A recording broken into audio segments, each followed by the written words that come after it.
নমস্কাৰ। গুৰু বৃহস্পতিয়ে যুৱ অৱস্থাৰ উদয় হৈছে। অৰ্থাৎ যুৱ অৱস্থাত এজন যুৱকে যেনেদৰে যিকোনো কাম কৰাৰ ক্ষমতা পায় বা ক্ষমতা থাকে, স্বাস্থ্যৰ পৰা আৰম্ভ কৰি সকলো দিশতে উন্নত অৱস্থাত হয় আৰু তেনেকুৱাই গুৰু বৃহস্পতি লাভ কৰিছে।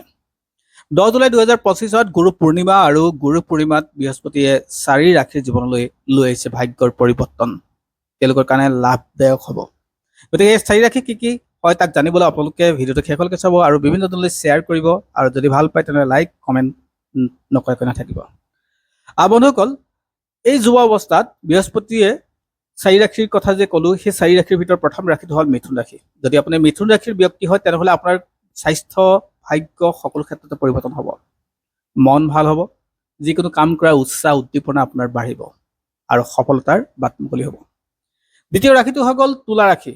যদি তুলা ৰাশিৰ কথাটো কওঁ তেনেহ'লে তেওঁলোকৰ ভাগ্যৰ পৰিৱৰ্তন হ'ব, তেওঁলোকৰ কৰ্মস্থান উন্নত হ'ব, তেওঁলোকে কাম কৰাৰ মানসিকতা বাঢ়িব, ব্যৱসায় বাণিজ্যৰ ক্ষেত্ৰতো তেওঁলোকৰ লাভ হ'ব, প্ৰমোচন হ'ব কাম কাজত।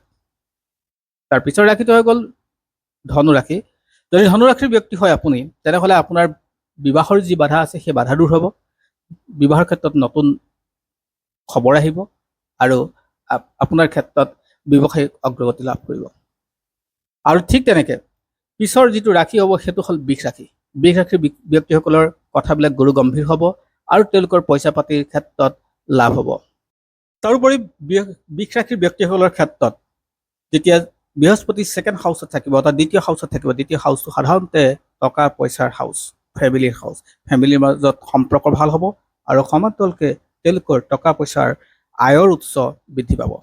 এইখিনি সময় এই 4 ৰাশি, বিশেষকৈ মিথুন ৰাশি, বৃষ ৰাশি, তুলা ৰাশি আৰু ধনু ৰাশিৰ ব্যক্তিসকলে জীৱনটো সুন্দৰভাৱে উপভোগ কৰিব পাৰিব আৰু তেওঁলোকৰ ক্ষেত্ৰত লাভ হ'ব।